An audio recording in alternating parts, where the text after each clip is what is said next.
It feels like every week something new comes out. All right, this is where it's more like it. It's more like it.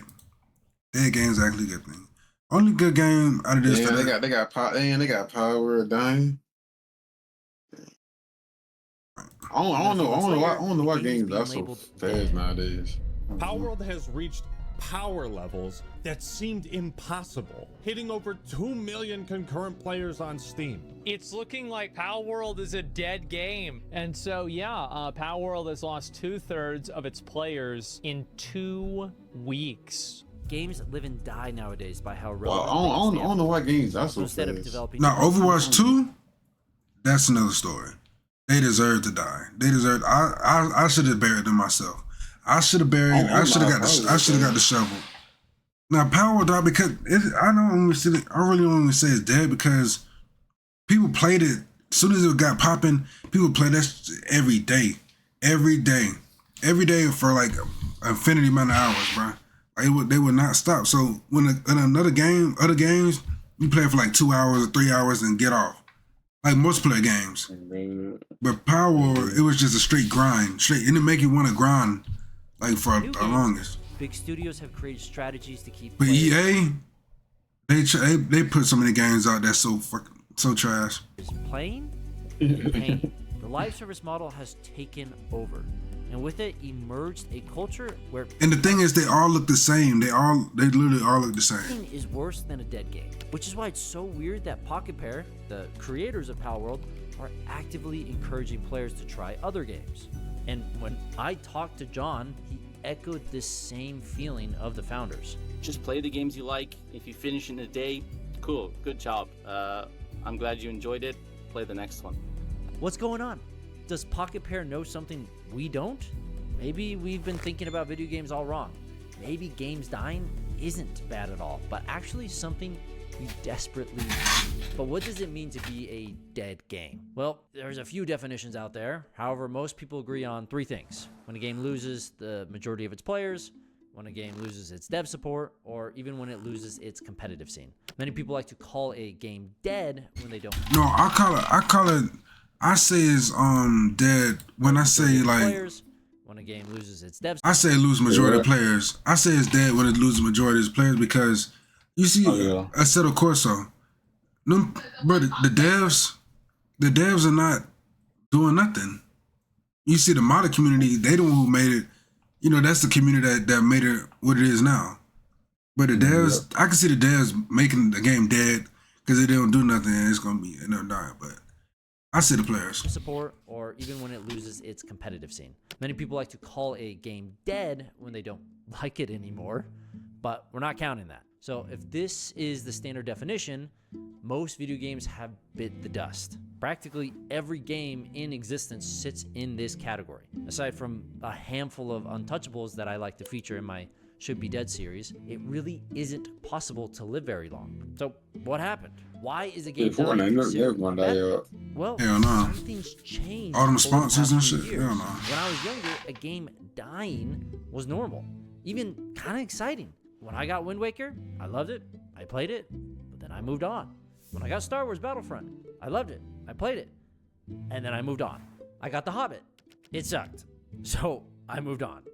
There's something beautiful about that. Why I loved all of these experiences playing all of these games. And the thing is, like the games Pokemon and stuff like that I used to play, I still go back and play them sometimes because it's like the memories and stuff. I just like those games are untouchable.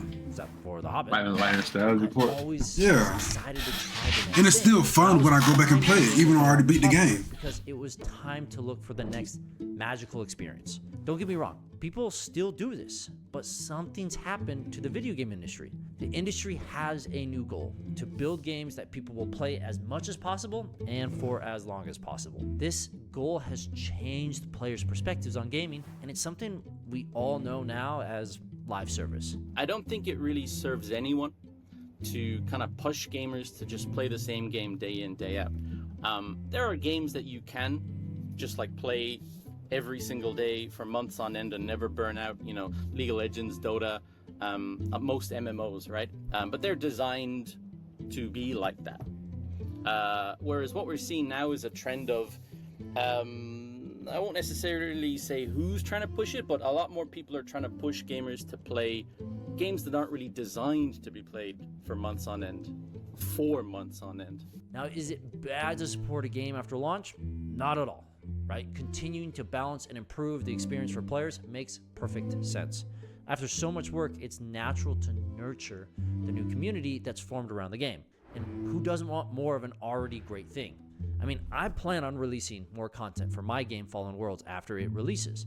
The real problem, though, is that many companies have made live service Yeah, he made a game. higher focus, releasing updates over and over at the expense of a new title.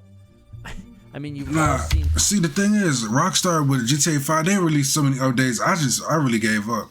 It's like next update, next one, next one, and next one, and next one. You know, GTA? Yes, bro. The GTA 6 Like comments. five The in? game has taken Five in, forever yeah. to make. Games over the years have just become these SaaS products, or as we like to know them in the industry, GAS, or Games as a Service. It's an investor's favorite type of company thanks to consistent revenue streams. But why has live service shifted our mentality, making us believe that games dying equals bad? Well, it's a fundamental rule of SaaS. To be the top dog, you need to monopolize as much of the market as possible, meaning whoever captures most of the amount of people wins long term. For example, if you want to search for something on the internet, you use Google. If you want to design something, you use Adobe. If you want a game communication platform, you use Discord. These SaaS businesses are so valuable, not necessarily because of their technology, but because they've cornered the majority of people in their market. And the most expensive thing in SaaS is customer acquisition. And for context, acquiring a new customer is way more expensive than keeping an existing one. 5 times more. Getting a new customer through all the hoops from awareness to caring to buying is so difficult. So put yourself in these big studio shoes.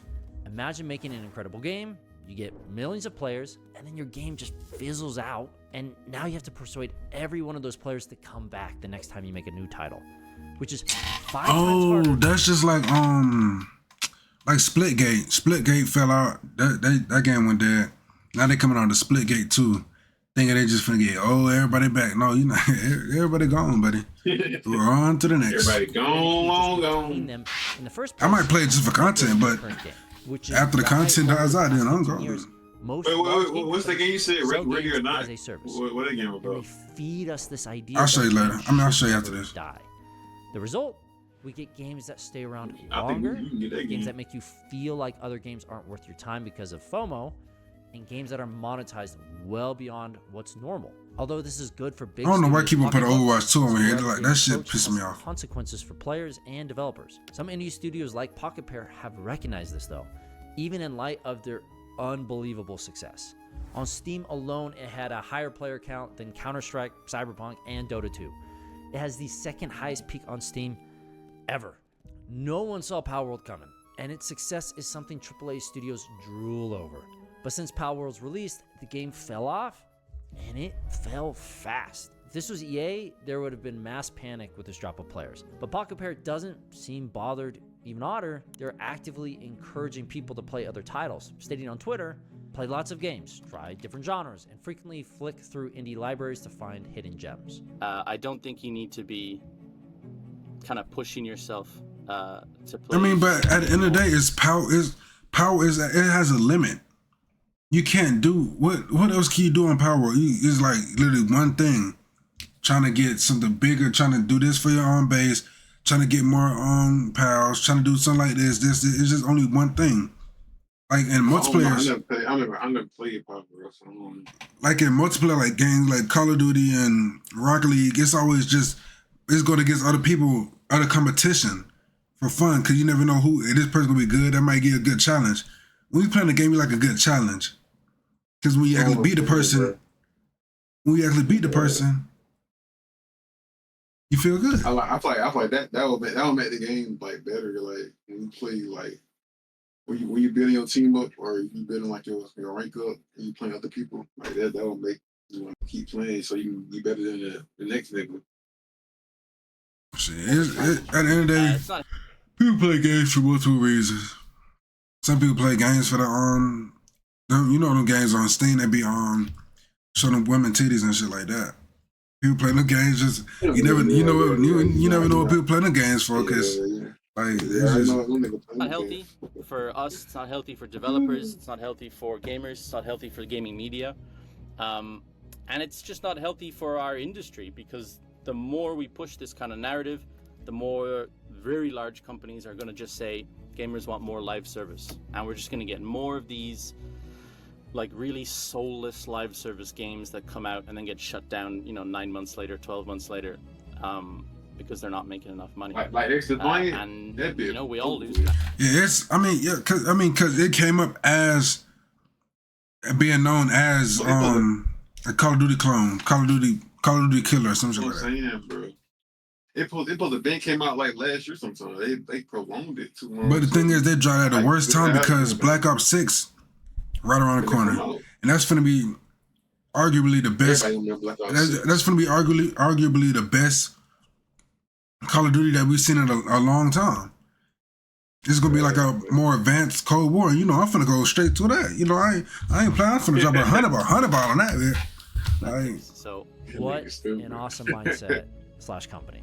And Pocket Pair is not the only one who thinks this way. If you look at some viral hits of the past year, they're all following a similar pattern. They blow up, take over Twitch, make millions, and then disappear. Same goes for bigger indies like Larian, who made Baldur's Gate 3. Larian thought about making DLC for Baldur's Gate 3 after its immense success, but eventually they decided to just make something new, even though they can make millions on Baldur's Gate. They may not be indies, right, in terms of the size, but they are in the way that they do business. And this mentality of doing what's best for the player is what we need to shape the future of game development. Letting games die just makes sense. It means more games succeed and more developers get into the limelight. Not to mention, devs get to move on to these new projects. Can you imagine if there's only one battle royale or only one kind of platformer? Now imagine only one kind of digital pet game. Well, until Palworld, that's basically all we had.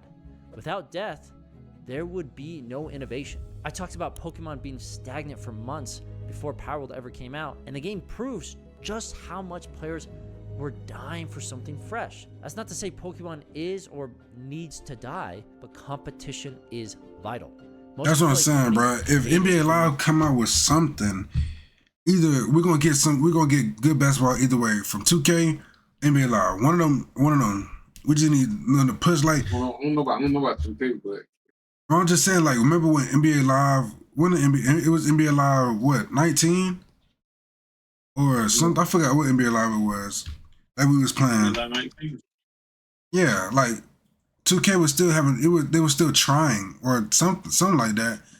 Well, NBA Live was they were still going. They were still like play other games. They want you to a play game theirs and only theirs, keeping you hooked with battle passes, daily shop drops, and new game modes. AAA sees this industry as a zero-sum world, but people are getting fed up. They see the live service model as the death of gaming. Just search live service games on YouTube and you'll see what I mean. It's crazy that post-launch support, which is a good thing, hurts the industry when it's pushed to the extreme. Right? The pendulum has swung too far. Studios are so desperate to keep something alive, they ruin their reputation and potentially tarnish their growth. Too worried about creating a live service game that lasts forever instead of creating new experiences. Calling a game dead pushes the idea that a game needs to live forever, but it doesn't. We need to accept that a game dying is healthy. Even though Palworld has Overwatch 2, that game dying, that was not healthy. They literally did their own grave. Of its players, the game was a huge success. And with the DLC releasing, players are coming out of the woodwork to play it. It's great to add and update games, but pushing people to only play one title or one genre forever is not the answer. Games and the gaming industry need to change, pushing people to try new things and enjoy new experiences. Play all the indies you can. Spend as much money on indies as you can. Really support the guys who are trying to make fun games. Who cares if there's only 5 people playing it? And just enjoy yourself. Just enjoy games. I don't think it needs to be any more complex. Nah, 5 people playing, you might as well just go on to the next, buddy. Developers succeed. Come join our Patreon. 100% of the money from Patreon goes to help indie developers. Oh, nah. I've never been that desperate for a good game. I've never been that desperate for a good game. I'm not finna go give money to Indy just for a good game. Nah.